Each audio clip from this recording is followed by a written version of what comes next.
Eight जो chapter पढ़े थे, अध्याय पढ़ रहे थे 8वां, उसमें हम लोग थोड़ी थोड़ी बातें जानकारी मिली थी व्यापार के बारे में, ठीक है ना।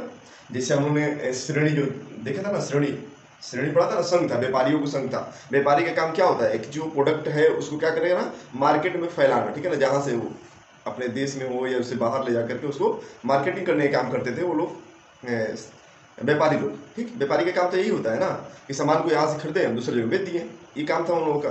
तो अब हम व्यापारियों के बारे में जानकारी देख रहे हैं 9 चैप्टर में। 9 चैप्टर में क्या कर रहा है कि व्यापारी, हम लोग जब देखें कि जहाँ पर जिस चीज़ का उत्पादन नहीं होता था तब भी वो क्या है उस स्थान पर मिलता था। इससे क्या हमको पता चल रहा है कि इसका मतलब ये चल रहा है कि दूसरे जगह से लोग लाते थे, यहाँ पर वो क्या करके व्यापार के रूप में क्या करते थे, यहाँ पे सामान उसको बेचते थे आगे। जैसे थाली कटोरी, खासतौर पर खूबसूरत बर्तन, जहाँ पे उसका उत्पादन नहीं होता था, यानी उसका प्रोडक्शन वहाँ नहीं होता था। जैसे मान लो श्रीनगर में मैं कंबल की बात करूं उसका, तो वहां पे श्रीनगर में हो रहा है, लेकिन दूसरी जगह भी व्यापारी क्या करते थे, लेकर जाते थे, तभी तो वहां पे दूसरे स्थान पर भी मिलता था वो चीज। ठीक, तो ये हमको साक्ष्य मिला। दक्षिण भारत में जो है सोना, मसाले, खासतौर पे काली मिर्च, कितनी कीमती जो है पत्थर थे, वो भी जो है एक स्थान से दूसरे स्थान, यानी दूसरे स्थान पे व्यापार के द्वारा जाता था। जिसे रोमन साम्राज्य के बारे में कह रहा है कि रोमन साम्राज्य के कुछ जो है वहाँ के सोने के सिक्के, ठीक है ना, वो हमको मिले थे। तो उसके मिलने का मतलब क्या है कि वहाँ से, यानी रोम से हमारा जो है व्यापार जो है, व्यापारी के इस जो संबंध है वो बहुत अच्छा था। ठीक, ये हमको ऐसे पता चल रहा है, ठीक है ना। तो व्यापारी का काम क्या होता है, तो मैं पहले बता दिया था। संघ में आप लोगों को समझाया था, मैं श्रेणी के बारे में समझाया था, शिल्पकारों का क्या क्या काम होता है, उनके संघ का क्या काम होता है, यानी उनकी श्रेणी का क्या क्या काम होता है, ये मैं बता चुका हूँ पहले ही। फिर व्यापारियों के संघ के बारे में बताया था। ठीक, ये बात समझ में आ गई आप लोगों को, बात समझ में आ गई ना। इतना दूर आगे हम लोग चलते हैं, आगे हम लोग चलते हैं। नहीं, रोम अलग है, रोम अलग है। ठीक, देखो ये कविता लिखा हुआ है यहाँ, व्यापार से जुड़ी एक कविता है। इससे क्या है कि इसमें बस वही बारे में दिया है कि समुद्री जहाजों पर लाए गए थे तरार घोड़े, गाड़ियों से काली मिर्च की गठरियाँ, हिमालय से मिले रत्न और सोने, दक्षिण की पहाड़ियों से चंदन की लकड़ियाँ, दक्षिण सागर के मोती और पूर्वी सागर के मूंगे, गंगा और कावेरी की फसलें, श्रीलंका से आए खद्दान और म्यांमार के बने मिट्टी के बर्तन और दुर्लभ कीमती आयात। इससे क्या समझ में आ रहा है आप लोगों को, इस कविता के माध्यम से दर्शाया जा रहा है कि हमारा क्या है कि समुद्री जहाज से वो जहाजों से जो है एक स्थान से दूसरे स्थान पर व्यापार होती थी, जो देश से बाहर भी जाता था। जैसे हिमालय से मिले रत्न और सोना, ठीक है ना, दक्षिण पहाड़ियों से चंदन की लकड़ियाँ, दक्षिण सागर की मोती और पूर्व सागर के मूंगे समझते हो, ये होता है समुद्र के अंदर मिलता है। ये सब मोती हो गया, मोती भी क्या समुद्र के अंदर ही मिलता है, ठीक है ना। गंगा कावेरी, नहीं, गंगा नदी और कावेरी नदी के जो है तटीय क्षेत्र में जितने कृषि होते थे, किसान के द्वारा जो फसल उगाए जाते थे, उसका भी क्या होता था, उसका भी व्यापार होता था, ठीक है ना। श्रीलंका से आए खदान, ठीक है ना, खदान मतलब जो जमीन के अंदर जो है हमको मिलता है वो खदान, म्यांमार के बने मिट्टी के बर्तन और दुर्लभ कीमती आयात। इसका जो है क्या होता था, आदान प्रदान, यानी व्यापारी के माध्यम से जो है एक स्थान से दूसरे स्थान हमको उपलब्ध हो जाता था, ठीक है ना। आज भी देखते हैं कि जहाँ मान लो हमारे देश में कुछ नहीं हो रहा है, दूसरे देश से उसका क्या होता है, आयात किया जाता है, ठीक है ना। और हमारे देश में है तो दूसरी जगह निर्यात होता है। आज भी ऐसा होता है, व्यापार वाला सिस्टम वो भी पहले चलता था। ठीक, ये हम इतना बात समझ गए। इससे हमको ये पता चलता है कि व्यापार का साक्ष्य उसमें हमको उस समय मिला। व्यापारियों ने कई समुद्री रास्ते खोज निकाले, ये मैं बताया था ना, समुद्री रास्ते, क्योंकि व्यापार जो है सबसे सुलभ साधन क्या होता था, वह जल ही माध्यम था सबसे सुलभ साधन के रूप में देखा जाए, ठीक है। तो व्यापारियों ने समुद्री जहाज का अपना रास्ता बहुत खोजे निकाले। इनमें से कुछ समुद्र के किनारे चलते थे, कुछ अरब सागर और बंगाल की खाड़ी पार करते थे। और नाविक मानसून का हवा का फायदा उठा करके, मैं पहले पढ़ा दिया उसको, मानसून का फायदा, नाविक जो है आप देखे होंगे आप लोग कि नाव जो है, नाव के ऊपर जो है ना एक लंबा पर्दा जैसा लगा करके चलते हैं लोग, ठीक है, डंडे में। उससे क्या होता है ना, उससे क्या होता है कि जैसे हवा जिस तरफ रहती है, मानसूनी हवाएं जब चलती है ना, उसके माध्यम से वो एक स्थान से दूसरे स्थान आसानी से चले जाते हैं। ठीक, फायदा उठाकर अपनी यात्रा जल्दी पूरा कर लेते थे। वे अफ्रीका और अरब के पूर्वी तट से उपमहाद्वीप के पश्चिमी तट पर पहुंचाना चाहते थे और दक्षिण पश्चिम मानसून का फायदा उठा, मतलब कहने का मतलब मानसूनी फायदा उठा करके वो क्या करते, एक स्थान से दूसरे स्थान चले जाते थे। ठीक है, अब है समुद्र तटों से लगे राज्य। समुद्र तट का मतलब क्या है कि समुद्र के किनारे, यानी उसके, जैसे गंगा के किनारे बोलते हैं ना, गंगा किनारे जो घाट है, वैसी समुद्र तट होता है। जैसे गंगा के किनारे घाट होते हैं या गंगा के किनारे जितने नगर बसे हुए हैं या कोई गांव हो या शहर बसा हुआ है, ऐसी समुद्र तट भी होते हैं जो कि राज्यों राज्यों से लगे होते हैं उसके। जैसे मान लो कि तमिलनाडु में जाओगे आप लोग तो वो उसका जो है समुद्र तट से लगा हुआ है। ऐसे महाराष्ट्र है, महाराष्ट्र भी क्या है, समुद्र से लगा हुआ है। मुंबई में कुछ कुछ शहर लगे होते हैं, सभी नहीं होते हैं। इस उपमहाद्वीप के दक्षिणी भाग में बहुत बड़ा तटीय प्रदेश, इस उपमहाद्वीप जब भी कहेगा तो आप लोग भारत को समझेंगे, ठीक है ना। इस उपमहाद्वीप के दक्षिणी भाग में बहुत बड़ा तटीय प्रदेश है। दक्षिणी भाग भारत के दो भाग में मैंने बताया था आप लोगों को, एक पूर्वी और एक उत्तरी और एक दक्षिणी बताया था, ठीक है। क्यों दो भाग में बांटा जाता है? क्योंकि हमारा कर्क रेखा गुजरती है ना, दो भाग में भारत को बांटती है। सब याद है कि भूल गए हो सब तुम लोग? हाँ, भूला नहीं हो ना? हाँ, याद रखना जरूरी। हाँ, ठीक है, ठीक है। तो उत्तरी भाग और भारत के उत्तरी भाग और दक्षिणी भाग, ठीक है ना। और इनमें बहुत से पहाड़, पठार और नदी के मैदान हैं। कहाँ, किधर? तो जैसे दक्षिणी भाग में हमको ज़्यादा पहाड़ मिलेंगे, पठार भी मिलेंगे, नदियाँ भी मिलेंगी। उत्तरी भाग में भी हमको नदियाँ मिलती हैं। नदियों के मैदानी इलाके में कावेरी, ठीक है, ये दक्षिणी भाग में मिलेगा। कावेरी का मैदान सबसे उपजाऊ मैदान होता है। नोट करके लिखो थोड़ा सा। कावेरी नदी के मैदान, कावेरी नदी के मैदान नदी के मैदान सबसे उपजाऊ होता है।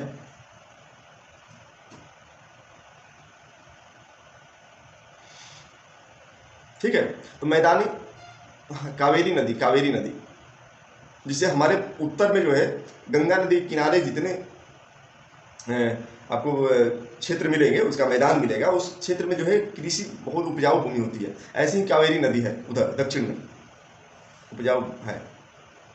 मैदानी इलाकों और तटीय इलाकों में, मैदानी इलाकों यानी नदी के जो है मैदानी इलाकों में और तटीय इलाकों में जितने राजाएं होते थे, ठीक है ना, वो बहुत ही क्या संपत्ति और शक्तिशाली होते थे। संपत्ति है तो शक्तिशाली ऐसे भी हो जाते हैं लोग। तो शक्ति और संगम कविताओं में मैंने चर्चा की, लेकिन तमिल शब्द में जिसका अर्थ है तीन मुखिया, इसके बारे में आप लोग मैं थोड़ा सा बताया था। इसका प्रयोग तीन शासक परिवारों से था। हाँ, मुखियाओं को बोलेंगे चोल, चेर और पांडे, ये तीन को क्या बोला जाता था? तो उस समय का मुखिया इसलिए बोला जाता है, वो लोग उसमें शासन काल चल रहा था इन लोगों का। लगभग 2300 साल पहले दक्षिण भारत में काफी शक्तिशाली माने जाते थे। लिखो, चोल, चेर और पांडे, चोल, चेर और पांडे, चोल, चेर और पांडे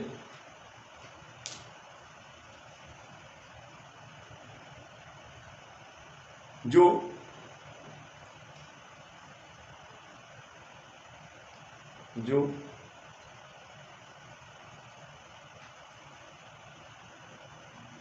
दक्षिण भारत में काफी शक्तिशाली माने जाते थे लगभग 2300 साल पहले, लगभग 2300 साल पहले।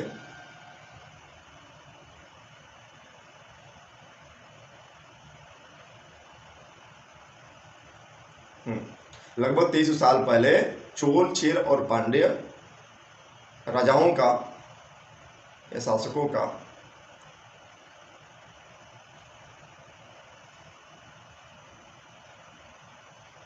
दक्षिण भारत में काफी शक्तिशाली माने जाते थे।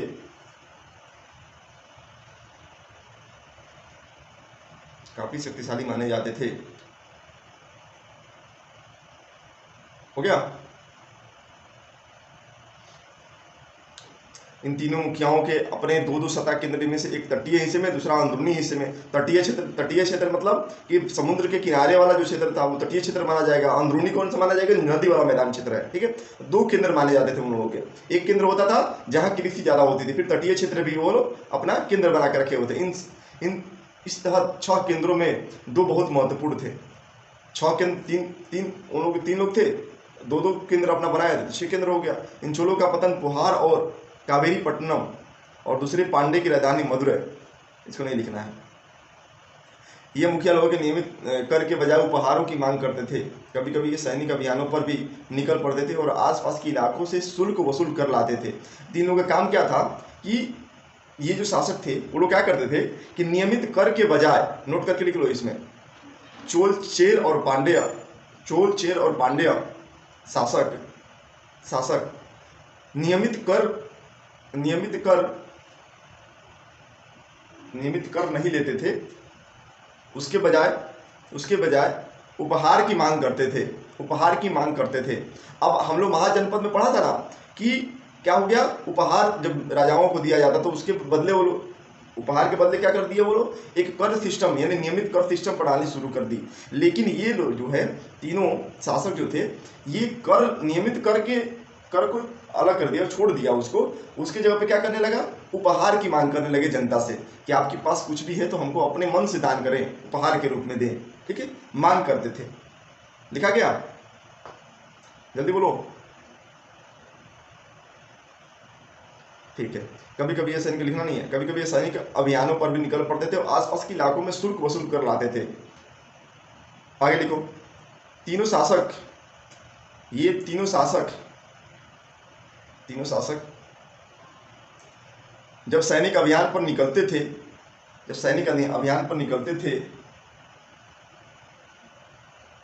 तो इलाकों से शुल्क वसूल करते थे, शुल्क वसूल करते थे।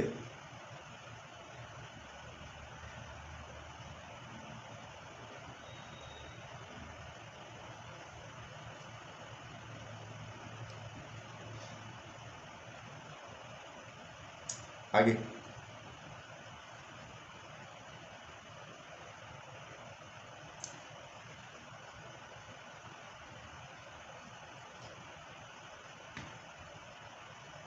आगे लिखो, चोल चेर और पांड्य शासकों के 200 साल बाद, चोल चेर पांड्य के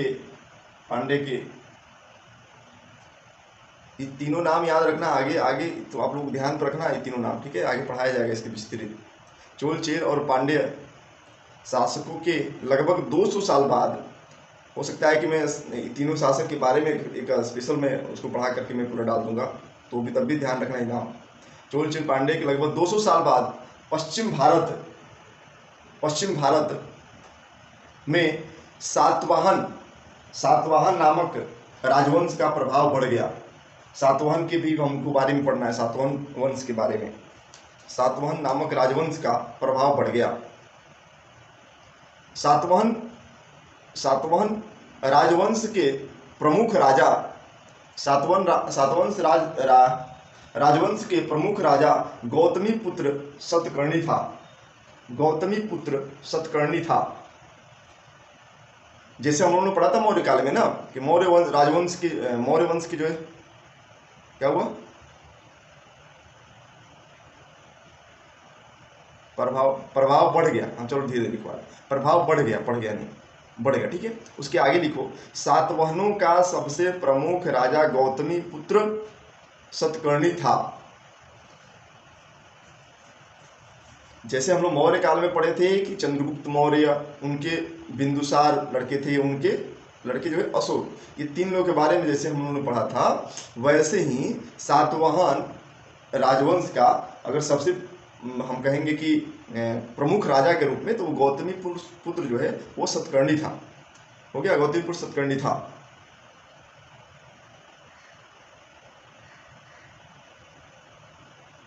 ठीक है, आगे लिखो, गौतमी पुत्र सतकर्णी के बारे में, गौतमी पुत्र सतकर्णी के बारे में हमें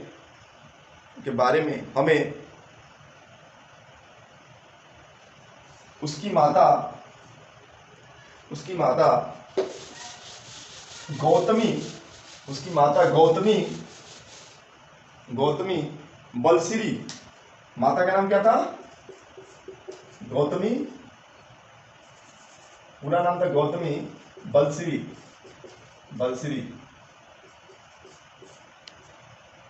उसकी माता गौतमी बलसिरी के द्वारा दान किया गया अभिलेख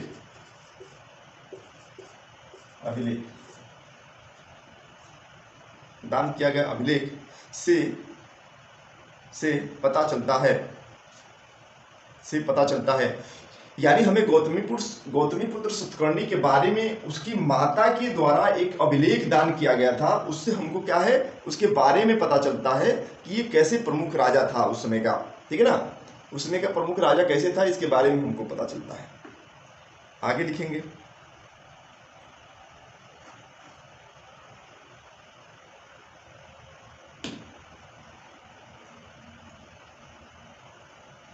आगे लिखो। सातवाहन सातवाहन राजवंश के शासक सातवाहन राजवंश के शासक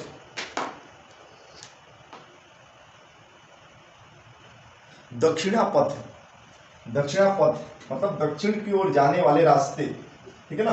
तो दक्षिणा पथ के स्वामी कहे जाते थे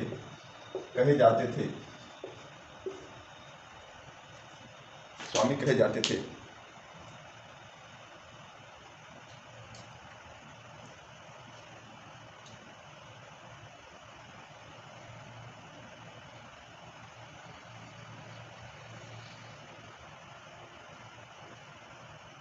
ठीक। श्री सतकर्णी ने पूर्वी, पश्चिमी और दक्षिण तटों पर अपनी सेनाएं भेजी। ठीक है, ये तटीय क्षेत्र में भी अपना सेना भेजे थे। आगे रेशम मार्ग की कहानी।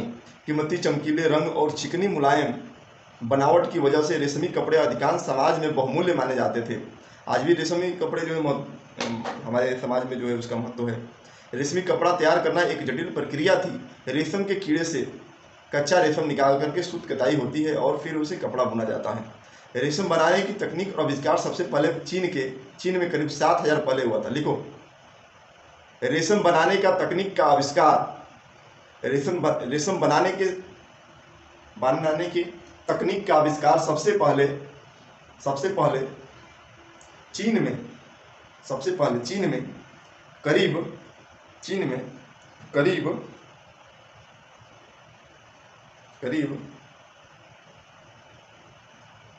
7000 साल पहले हुआ।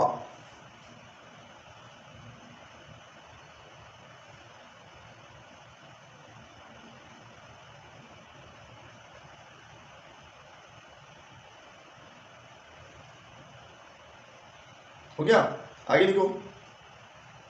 अब इस तकनीक को जो है वो चीन वाले क्या करते थे कि किसी से बताते नहीं थे कि तकनीक, रेशम के जो बिनने का, कपड़े बनाने के जो तकनीक था उसको बताते नहीं थे। ठीक है ना। तो वो लोग लिखो, रेशम के व्यापारी जिस रास्ते से जाते थे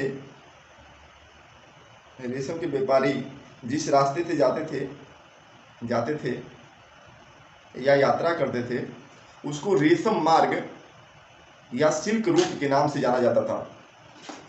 रेशम मार्ग या सिल्क रूट नाम से जाना जाता था। अब क्या होता था कि अब मान लो कि उत्पादन तो कर लिए, लेकिन उसको बेचेंगे तभी तो उसका, जैसे मैं पहले समझाया था ना कि शिल्पकार हो गए और व्यापारी हो गए, ये दोनों लोग एक दूसरे के पूरक हैं। हाँ, एक दूसरे के क्या है, पूरक हैं। व्यापारी ना रहे तो शिल्पकार भी कुछ नहीं कर पाएंगे, और शिल्पकार ना रहे तो व्यापारी भी कुछ नहीं कर पाएंगे। तो इसलिए अब क्या हुआ कि जब वो लोग उत्पादन करने लगे, प्रोडक्शन करने लगे, तो उसका क्या है कि रेशम के कपड़े का जो है व्यापार भी तो करना पड़ेगा। व्यापारी अब क्या कर, जिस रास्ते से जाते थे उस रास्ते का नाम ही कर दिया गया रेशम मार्ग या सिल्क रूट के नाम से जाना जाता था। ठीक है। फिर कभी कभी चीन के शासक ईरान और पश्चिमी एशिया के शासकों को उपहार के रूप में रेशम के कपड़े भेजते थे। यहाँ से रेशम के बारे में जानकारी और पश्चिम की ओर फैल गई।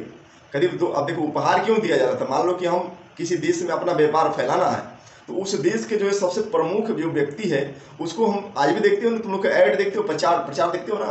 प्रचार में क्या किया जाता है, सबसे पॉपुलर लोगों को प्रचार में लाया जाता है। जो एडवर्टाइजमेंट करते हैं लोग, तो क्या करते हैं कि जो समाज में या जनता के बीच में जो पॉपुलर है उसी को जो है वो क्या करते हैं कि उसमें दिखाने का कोशिश करते हैं कि ये जो है, मान लो कि कभी पेस्ट का प्रचार हो गया, साबुन का प्रचार हो, किसी का प्रचार होता है तो उसमें सबसे पॉपुलर, ठीक है ना, उसको जो है प्रचार करने में लाया जाता है कि लोग ज़्यादा प्रभावित हों उसके द्वारा, उसके बाद से, या वो दिखाते हैं कि हम भी यूज करते हैं। ठीक है ना। तो इसके वैसे ही जो है वो लोग क्या करते थे कि ईरान और पश्चिम एशिया के शासकों को उपहार के रूप में वो देते थे। मान लो कि शासक को उपहार में रूप में दे दिए, तो शासक ने बोल दिया ठीक है भैया ये बहुत सही चीज़ है, तो पूरी जनता जो है उसको स्वीकार कर लेती थी और वो ज़्यादा ही उसका प्रचार हो जाता था। ये उन लोग व्यापारी जो उस समय का एडवर्टाइजमेंट ऐसे ही होता था, शासकों को उपहार के रूप में देकर खुश कर देते थे। उसके बाद वो पूरे उसके जो शासन क्षेत्र है वो पूरा जो है लोग, जनता उसको जान जाती थी या उसके प्रचार हो जाता था। रेशम के बारे में जानकारी जो है अब सिर्फ वो अपने क्षेत्र तो रहेगा नहीं, अब राजा का जो है संपर्क दूसरे देशों में है तो वहाँ भी वो प्रचार चला गया। ठीक है, जैसे हम लोग देखेंगे ना कि हमको कुछ सामान अच्छा लगा तो बताते हैं ना दूसरे को कि ये सामान बहुत बढ़िया है, तो अगले वाले व्यक्ति को भी तो जानकारी हो गया। ऐसे जो शासक का अगर ऐसे दोस्त मान लो कि दूसरा कोई देश वाला है या कोई दूसरा शासक है, उसको भी पता चल गया तो वो भी इस प्रोडक्ट के बारे में जान गया, तो वहाँ भी प्रचार हो जाता था। ऐसे ये लोग उस समय प्रचार करते थे। रेशमी कपड़े उपहार, देखो लिखा हुआ है यहाँ पर। कभी कभी चीन के शासक क्या करते थे कि ईरान और पश्चिम एशिया के शासकों को उपहार के तौर पर रेशमी कपड़ा भेजते थे। यहाँ से रेशम के बारे में जानकारी और पश्चिम की ओर फैल जाती थी। अब हमारे प्रधानमंत्री जी जो हैं वो बनारस के कुछ जो है महत्वपूर्ण जो है वहाँ के लोकल जो है जैसे कपड़े हैं, तो उसको जो है जा करके दूसरे देश में अगर भेंट के रूप में दे दिए तो वहाँ उस क्षेत्र में तो जरूर प्रचार हो जाएगा ना, या उनके जितने संपर्क है सब प्रचार हो जाएगा। तो वैसे भी पहले भी लोग करते थे, ठीक है, शासक के रूप में भी करते थे। कभी कभी 2000 साल पहले रोम के शासकों और धनी लोगों के बीच में रेशमी कपड़े पहनना फैशन बन गया। देख रहे हो ना क्या हुआ कि सब जनता के बीच में प्रचार जब चला गया, उसके बारे में जानकारी हो गई, तो वो लोग फैशन के रूप में माने जाने लगे। इसकी कीमत बहुत ज़्यादा होती थी क्योंकि चीन से इसे लाने में दुर्गम पहाड़ी और रेगिस्तानी रास्तों का होकर जाना पड़ता था। यही नहीं, रास्ते के आसपास रहने वाले लोग व्यापारियों से यात्रा शुल्क भी मांगते थे। अब चीन से लेकर के ईरान तक जाने में बहुत दुर्भर उस समय की स्थिति ऐसी थी कि जाने में जो है जहाज़ों का या पहाड़ों का पार करना, समुद्रों को पार करना, जैसे भी उसमें रास्ते होते थे, तो या बीच में रास्ते में जो शुल्क भी लेते थे लोग, तो इसके चलते वो क्या है कि चीन के बाहर जो है बहुत महंगा होता था। ठीक, लिखने वाली चीज़ नहीं है कुछ। इसमें शुल्क रेट और इसकी शाखाओं को दिखाया गया है। कुछ शासक में बड़े बड़े हिस्सों पर अपना नियंत्रण करना चाहते थे क्योंकि इस रास्ते से यात्रा कर रहे हैं व्यापारियों ने कर शुल्क और तोहफे के जरिए लाभ मिलता था। ठीक, अब जिस रास्ते से लोग जाते थे, सिल्क मार्ग के रूप में बताया ना, सिल्क मार्ग के रूप में जो जाना जाता था, उस रास्ते में जो शासक हो गए या कोई और भी प्रभावी लोग हो गए, उन लोगों को वो कर के रूप में, शुल्क के रूप में, जो भी जिस भी रूप में, जैसे तोहफा के रूप में, कुछ भी रूप में वो लोग रास्ते में जाते थे वो देते थे। ठीक है, ये उन लोगों को लाभ मिल जाता था जो उस रास्ते पे होते थे। इसके बदले शासक के व्यापारी अपने राज्य में गुजरते वक्त लुटेरों का आक्रमण से सुरक्षा देते थे। अब रास्ते में शुल्क लेने का मतलब यही है कि लुटेरों से जो है सुरक्षा देना। अब हमको शुल्क नहीं मिलेगा तो हम लुटेरे लगवा देंगे, सुरक्षा नहीं करेंगे तुम्हारा, तो ये हम लोग कम कर देते हैं। ठीक है, कर इसलिए देते थे, उपहार इसलिए देते थे कि हमारा जो है सुरक्षा बना रहे। सिल्क रूट पर नियंत्रण रखने वाले शासकों में सबसे प्रसिद्ध कुषाण थे। लिखो, सिल्क रूट पर नियंत्रण रखने वाला सबसे प्रसिद्ध शासक कुषाण था। सबसे प्रसिद्ध शासक कुषाण था।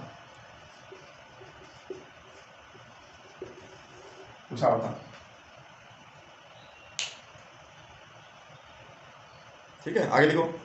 कुषाण वंश का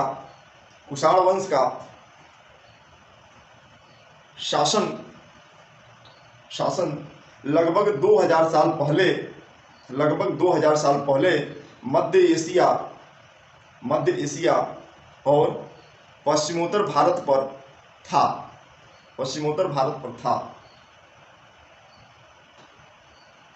आगे लिखो, कुषाणों का मुख्य केंद्र पेशावर और मथुरा। पेशावर तो पाकिस्तान में है, मथुरा तो हमारे यहाँ भारत में ही है। पेशावर और मथुरा दो उनके प्रमुख जो है केंद्र थे, पेशावर और मथुरा। आगे लिखो, तक्षशिला कुषाण वंश के राज्य का हिस्सा था।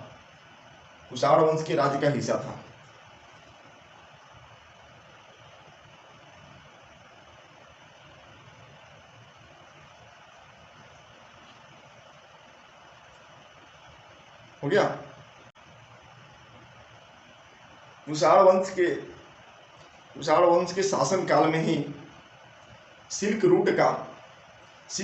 रूट का विस्तार हुआ, जो मध्य एशिया से होकर सिंधु नदी के मुहाने के पत्तनों तक जाता था।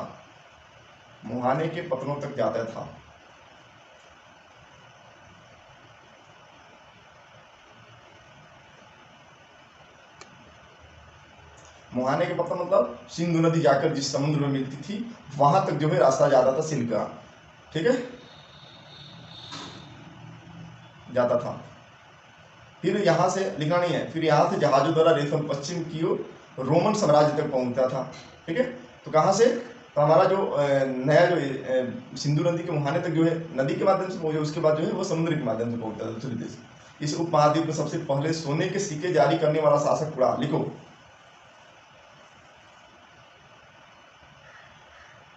भारत भारत उपमहाद्वीप में सबसे पहले सोने की सिक्का जारी करने वाला शासकों में कुषाण था, कुषाण थे।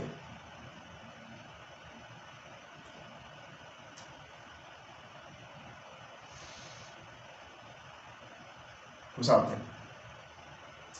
तो क्वेश्चन तुम लोग से कभी पूछ लेगा कि बताओ सोने के सिक्के जारी करने वाला भारत में सबसे पहला शासक अगर कोई माना जाता है तो वो कुषाण वंश के ही शासक थे, ठीक है ना। तो पूछा था क्या बताओगे, कुषाण थे, ठीक है ना। कुषाणों के द्वारा जो है सबसे पहले सोने का सिक्के जारी किया गया था।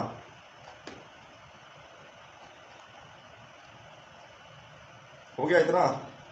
बौद्ध धर्म का प्रसार पढ़ेंगे हम लोग बाद में। कुषाण वंश का जो है, कुषाण वंश के शासन काल में जो है सबसे पहले सोने का सिक्का जारी किया गया था, नहीं तो इससे पहले सोना का सिक्का भारत में नहीं चलता था।